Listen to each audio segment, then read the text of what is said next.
Nunca imaginé que el peor momento de mi vida laboral se convertiría en el inicio de mi mayor victoria. A veces creemos que la humillación es el final de todo, el golpe que te deja sin aire, sin dignidad y sin voz. Pero yo descubrí que, para algunas personas, la humillación es una herramienta, una estrategia para controlar, una forma de demostrar poder. Mi jefe era ese tipo de persona, alguien que construía su autoridad a base de aplastar a los demás. Y durante mucho tiempo pensé que debía aguantarlo, que era parte del trabajo, que era normal, hasta que un día cruzó un límite que ni él ni nadie imaginó que yo sería capaz de devolverle. Todo comenzó una mañana que parecía como cualquier otra. Llegué puntual, con mi café, mis auriculares y la esperanza de que ese día no fuera tan pesado como los anteriores. Pero al entrar en la oficina sentí una tensión extraña en el aire, como si algo estuviera fuera de lugar. Mis compañeros me miraban con una mezcla de nervios y lástima, aunque no entendía por qué. Caminé hasta mi escritorio intentando ignorar las miradas y fue entonces cuando lo vi. Mi jefe, plantado en el centro de la sala, con los brazos cruzados y una expresión que ya conocía demasiado bien. Una mezcla de superioridad y desprecio, como si estar vivo ya fuera una ofensa para él. Me llamó por mi nombre en voz alta, tan alta que todos levantaron la cabeza. Mi corazón empezó a latir fuerte, porque él solo hablaba así cuando quería espectáculo. Él disfrutaba del espectáculo. Y, aunque yo no tenía ni idea de lo que iba a pasar, presentía que no sería nada bueno. Me acerqué intentando mantener la calma. Él me miró con esa sonrisa que no era sonrisa, sino un gesto calculado para dejar claro quién estaba arriba y quién abajo. ¿Tienes algo que decir sobre esto?, dijo señalando la pantalla grande de la sala. Todos miraron. Yo también. Era un documento. Un informe. Mi informe. El que había trabajado durante semanas. Pero no aparecía tal cual yo lo había entregado. Alguien había alterado datos, cambiado cifras, borrado secciones enteras. Era una versión mutilada de mi trabajo, y él lo mostraba como si fuera una evidencia de mi incompetencia. Esto es inaceptable, dijo con voz fuerte. ¿Cómo esperas que el equipo confíe en ti si entregas algo así? Sentí cómo me ardía el rostro, no de culpa, sino de rabia. Quise decir algo, explicar que ese no era mi informe, que alguien lo había modificado. Pero antes de abrir la boca, él alzó la mano como quien calla a un niño. No hables, añadió. Ya has dicho suficiente con esto. Hubo risas disimuladas. No por maldad, sino porque todos sabían cómo era y temían que cualquier reacción los convirtiera en la siguiente víctima. Yo tragaba saliva para no quebrarme. No quería darle el gusto de verme vulnerable. Pero él no había terminado. Quiero que todos observen esto, continuó. Esto es lo que pasa cuando no tienes dedicación, cuando no prestas atención, cuando no te importa tu trabajo. Y aquí no queremos gente que no se tome las cosas en serio. Cada palabra era como un golpe invisible. Yo no podía creerlo. No entendía por qué estaba haciendo eso. ¿Qué ganaba? ¿Qué necesidad tenía de exponerme así? Nunca había entregado un informe mediocre. Mi trabajo siempre había sido impecable. Y aún así, él había encontrado la forma de destruir mi reputación en cuestión de segundos. Cuando finalmente me permitió hablar, fue solo para rematarme. ¿Algo que quieras agregar?, preguntó con fingida amabilidad. Respiré hondo. Ese no es mi informe, logré decir. Alguien lo modificó. Él soltó una carcajada seca, llena de desprecio. Claro, respondió. Ahora resulta que la culpa es de un fantasma. Qué conveniente.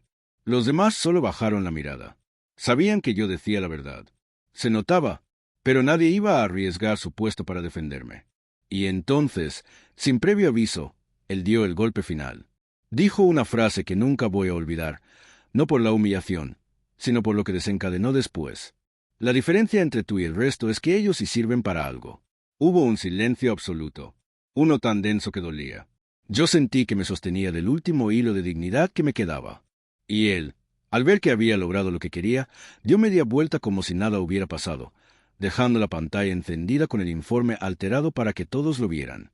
Nunca me había sentido tan pequeña, tan expuesta, tan traicionada.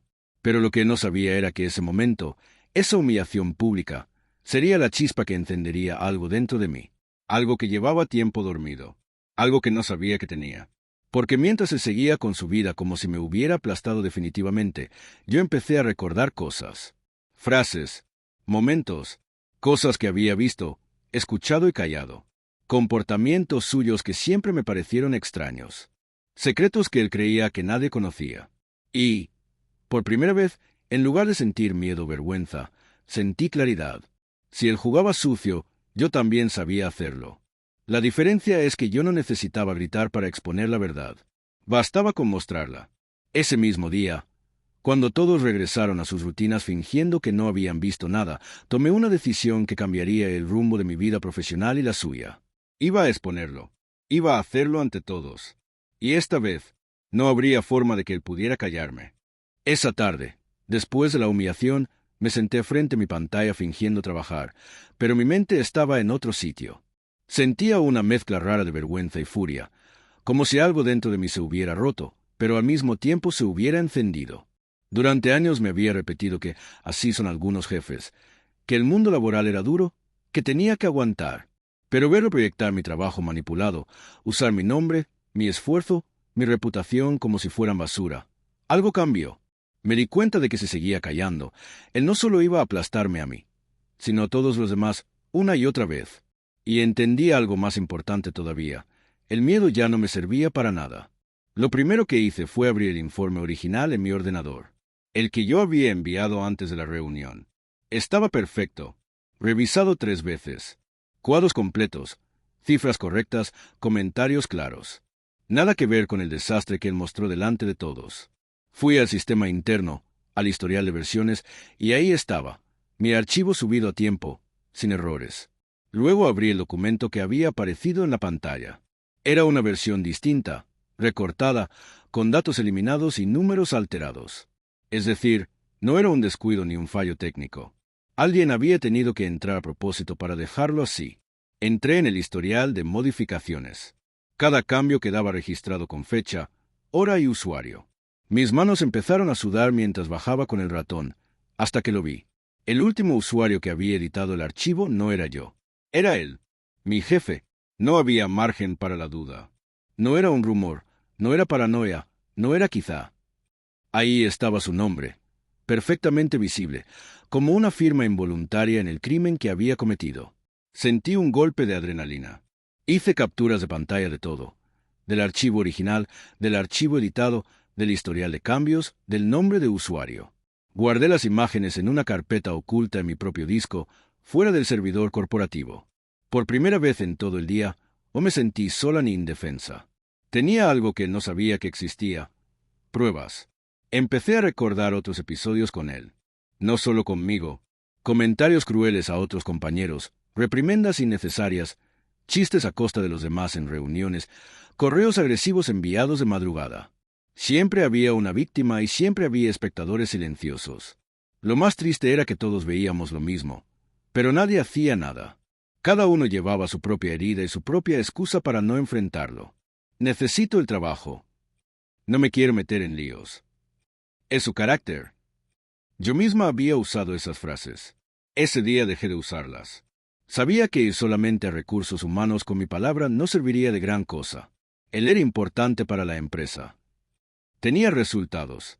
Sabía quedar bien con los de arriba. Los mismos que, en la práctica, nunca veían lo que pasaba puertas adentro. Por eso entendí que, si quería hacer algo de verdad, no bastaba con un correo privado. Tenía que armar un caso. No una rabieta. Un caso. Esa semana comencé a hablar con mis compañeros, con cuidado. No les dije nada de mis pruebas ni de lo que pensaba hacer. Solo pregunté cosas como: oye, ¿alguna vez te ha hecho sentir mal en público? ¿Alguna vez te ha culpado de algo que no era tuyo? Al principio evitaban responder directamente, como si durmieran con miedo y no quisieran despertarlo. Pero cuando veían que yo no me reía, que no lo justificaba, que no les restaba importancia, empezaban a hablar. Uno me contó cómo lo dejó en ridículo delante de un cliente por un error que había sido de ambos. Una compañera me dijo que llegó a llorar en el baño después de que le insinuara que no estaba comprometida por salir a su hora. Otro admitió que había pensado en renunciar, solo por no verlo más. Les pedí algo sencillo: que escribieran lo que habían vivido. Sin nombres si no querían, solo fechas, hechos, qué había pasado y delante de quién. Algunos aceptaron. Otros me dijeron que tenían miedo, pero que confiaban en mí. Me dolió escuchar esa palabra: confianza. Era justo lo que él había destrozado y lo que yo quería recuperar, al menos entre nosotros. El siguiente paso fue hablar con la persona que más sabía de lo que ocurría en los sistemas, el chico de IT. No era amigo mío, pero siempre había sido correcto. Le expliqué que había detectado cambios extraños en mi informe y que necesitaba saber si el sistema guardaba quién había modificado el archivo. Él sonrió con una mezcla de curiosidad y resignación. Aquí queda todo, me dijo. La gente se cree más lista que el servidor. Con su ayuda confirme los datos que ya tenía. Fecha, hora, usuario, equipo desde el que se hicieron los cambios. Todo apuntaba a la misma persona. Mi jefe. No hubo duda. No hubo fallo. Y, aunque el chico de IT no me pidió detalles, noté que entendió perfectamente lo que eso significaba. No dije su nombre en voz alta. No hizo falta. Le pedí discreción. Él asintió. Mientras yo hacía este trabajo silencioso, mi jefe seguía comportándose como si nada.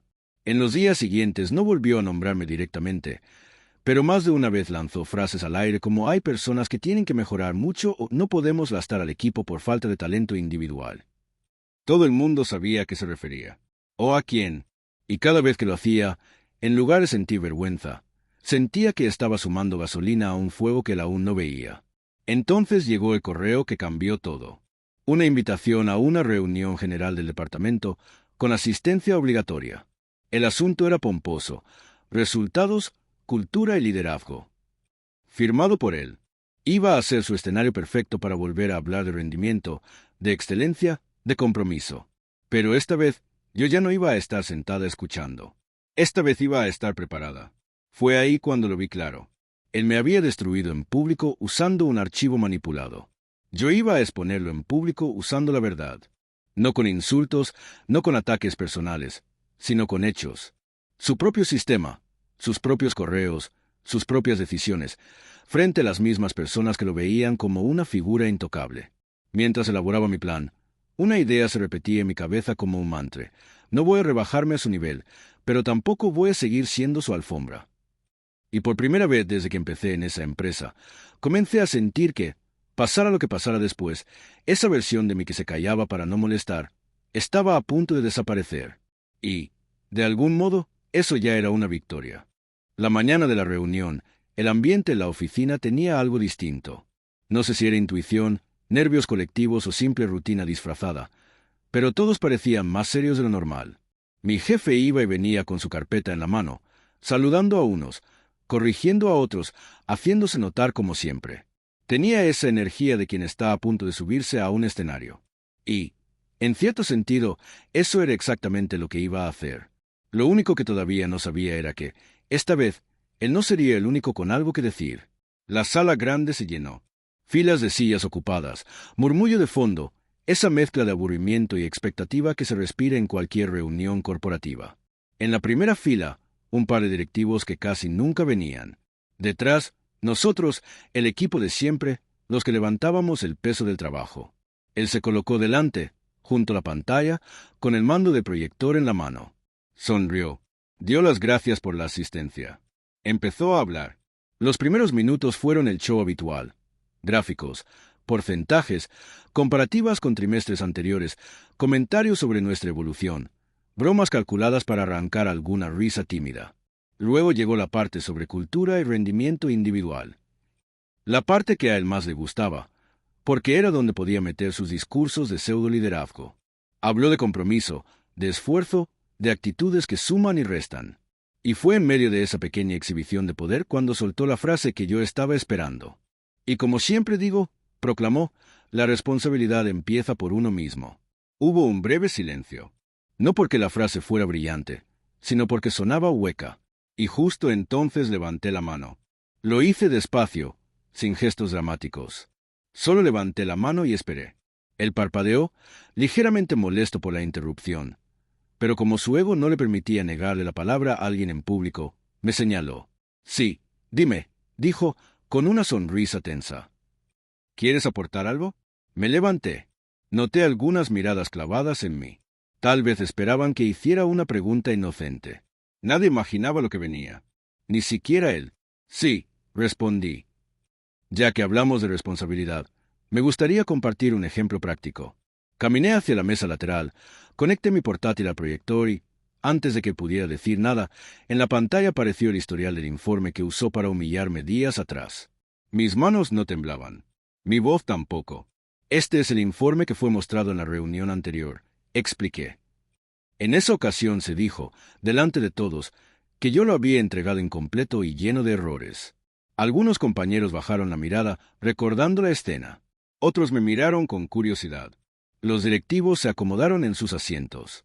Pero continué cambiando la siguiente captura. Es el historial de modificaciones. En letras claras, visibles para todos, se veía el listado de cambios. Mis accesos. Y luego, el suyo. Su usuario. La hora. La fecha. Justo antes de la reunión. Como pueden ver, añadí, con calma, el documento original que yo envié era completo. Los errores y omisiones corresponden a cambios realizados más tarde. Cambios que no hice yo. Silencio absoluto. Él se removió en su sitio. Eso debe ser un error del sistema. Soltó, casi instintivo. Es imposible que... No lo dejé terminar. Por eso pedí a sistemas el registro del servidor. Dije, pasando la siguiente diapositiva.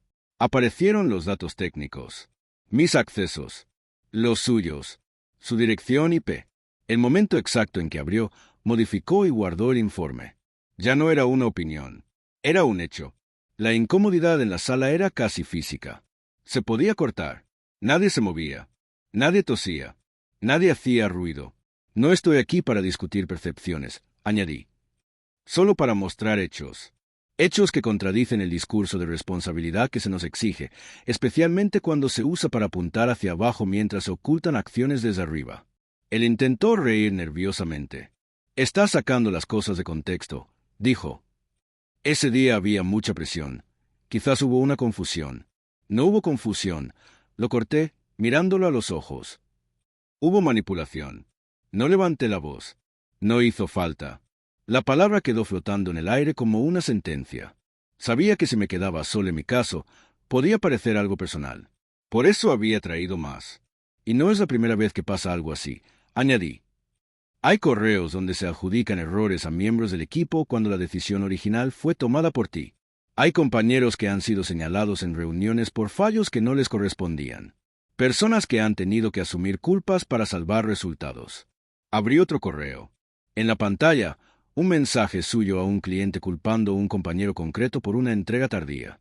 Luego, al lado, la conversación interna donde él mismo retrasaba el envío. No dije nada. Dejé que todos leyeran. Mi jefe comenzó a ponerse rojo. Se levantó un poco de la silla. Esto es una falta de respeto, escupió. No puedes venir aquí a... Un directivo lo interrumpió. Déjala terminar, dijo, serio. Ese fue el primer golpe que no salió de mí, sino de alguien con poder. Se notó en el ambiente. Mi jefe ya no era el centro de la autoridad en esa sala. Terminé mostrando la última parte. Fragmentos de testimonios anónimos, con fechas y situaciones breves, donde se describían humillaciones públicas, comentarios degradantes, amenazas veladas. No había nombres de víctimas, pero todos sabían de qué se hablaba. Todos habían visto algo parecido alguna vez. Algunos, más de una. Durante años, dije al final, muchos hemos aceptado este comportamiento como carácter fuerte o exigencia laboral. Pero cuando la exigencia consiste en manipular información, humillar delante de otros y desviar la responsabilidad siempre hacia abajo, eso no es liderazgo. Es abuso. No dije ni una palabra más. Cerrar el portátil sonó casi como un disparo. Mi jefe me miraba como si no reconociera quién era yo. Como si la persona que había dejado que le gritara y humillara delante de todos hubiera desaparecido por completo. Y la verdad es que sí, había desaparecido. Lo siguiente que ocurrió dejó claro que, aunque no lo supiera, su poder había terminado. Uno de los directivos habló, con calma, pero con un tono que no dejaba espacio para interpretación. Vamos a revisar todo esto, dijo. A partir de ahora. Se giró hacia mi jefe, y hasta que lo hagamos, tú no dirigirás más reuniones. Ese fue el momento exacto en que su cara se rompió. El hombre que siempre nos había hecho sentir pequeños, por primera vez, era el quien se quedaba sin voz delante de todos. Y aunque la historia aún no había terminado, su caída ya había empezado. Cuando el directivo anunció que mi jefe quedaba apartado temporalmente de sus funciones, el silencio en la sala cambió de naturaleza. Ya no era un silencio tenso ni incómodo. Era un silencio de impacto. de sorpresa, de una verdad que por fin se había dicho en voz alta. Mi jefe intentó hablar, balbuceó algo parecido a una protesta, pero nadie le prestó atención. No era solo que la autoridad se le había escapado de las manos, es que, por primera vez, todos lo estaban viendo sin miedo, sin filtro, sin ese aura que él mismo había construido durante años. Yo regresé a mi asiento sin hacer ruido. No estaba temblando. No me dolía el estómago. No tenía las manos frías. No sentía vergüenza. Solo un extraño alivio. Un alivio profundo, pesado, que se sentía como haber estado conteniendo la respiración durante demasiado tiempo y de repente poder inhalar aire limpio. La reunión terminó sin que nadie mencionara mi nombre ni pidiera aclaraciones adicionales. Era evidente que lo que había mostrado no necesitaba explicación. Los directivos salieron en silencio, llevando consigo las capturas, las fechas y los documentos que había presentado. Mi jefe salió detrás de ellos, pálido, sin mirar a nadie, con las manos temblándole levemente. Fue extraño verlo así, sin poder, sin voz, sin público. Solo un hombre que ya no podía esconder quién era. En cuanto la sala se vació, mis compañeros se acercaron a mí uno a uno. Algunos tímidos, otros visiblemente aliviados. Una compañera me dio un abrazo rápido y me susurró gracias. Otro me dijo que nunca habría podido hacerlo. Alguien más confesó que llevaba años queriendo denunciarlo, pero no sabía cómo. Sus palabras no eran halagos, eran liberación. Era como si todos hubieran estado esperando que alguien se atreviera a encender la luz en un pasillo oscuro. Y aunque yo no había buscado ser heroína de nadie, entender que no estaba sola fue lo que más me reconfortó ese día. Al volver a mi escritorio, tenía un correo en la bandeja de entrada. Era de Recursos Humanos. Corto, formal y directo. Solicitamos su presencia para revisar la documentación presentada en la reunión. No me sorprendió. Sabía que venía. Lo que no sabía era que tan rápido iba a moverse todo. La reunión con ellos duró casi 2 horas. Revisamos cada archivo, cada historial, cada correo. Verifiqué fechas. Repetí lo ocurrido la mañana de la humillación. Ellos tomaron notas, hicieron preguntas, pidieron los testimonios escritos. No mencionaron sanciones ni decisiones, pero lo vi en sus caras. Entendían perfectamente la gravedad de lo ocurrido. Y, sobre todo, entendían que no podían ignorarlo. Cuando salí de la sala, sentí una mezcla de cansancio y tranquilidad. Era como si hubiera soltado un peso que llevaba encima desde hacía demasiado tiempo. Pero aún faltaba saber qué iba a pasar con él. La empresa no solía moverse rápido en temas disciplinarios, pero esta vez era distinto. No era un rumor, no era una queja verbal. Eran pruebas, eran documentos, eran patrones. Y era un departamento entero dispuesto a confirmar lo que yo había expuesto. Pasaron 2 días, solo 2, y el tercer día, cuando entré en la oficina, noté algo distinto. Su despacho estaba vacío, las luces apagadas, la puerta entreabierta. En la mesa no había ordenador, ni carpetas, ni siquiera una taza. Pregunté al chico de I.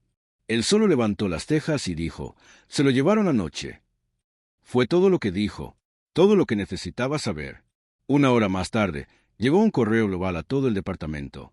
Informamos que, a partir de hoy, el señor deja de pertenecer a la empresa. Nada más, ni agradecimientos, ni explicaciones, ni puntos finales. Solo un corte limpio. Un final sin ceremonia. Un cierre sin aplausos. Su salida fue tan silenciosa como su abuso había sido ruidoso. El impacto en la oficina fue inmediato. Por primera vez en años, la gente hablaba sin susurrar. Había risas. Había alivio. Nadie caminaba tenso. Nadie evitaba miradas. Poco a poco, la atmósfera empezó a normalizarse. Como si hubiéramos quitado una losa enorme que llevaba demasiado tiempo presionándonos el pecho. Un par de días después, Recursos Humanos me llamó nuevamente. Esta vez no para revisar pruebas, sino para otra cosa. Entré pensando que querían cerrar el expediente, pero me sorprendieron con algo que no esperaba. Me propusieron ascenderme. No como una recompensa por exponer a mi jefe, sino porque, según dijeron, ya había notado antes mi capacidad de liderazgo, pero bloqueaba cualquier oportunidad para mí. Él decidía quién crecía y quién no. Y yo había estado atascada bajo su sombra durante años sin saberlo. No acepté inmediatamente. No porque no quisiera, sino porque necesitaba asegurarme de que no estaban tratando de compensarme superficialmente. Pero después de hablar con otros directivos y ver cambios reales en la estructura del equipo, acepté.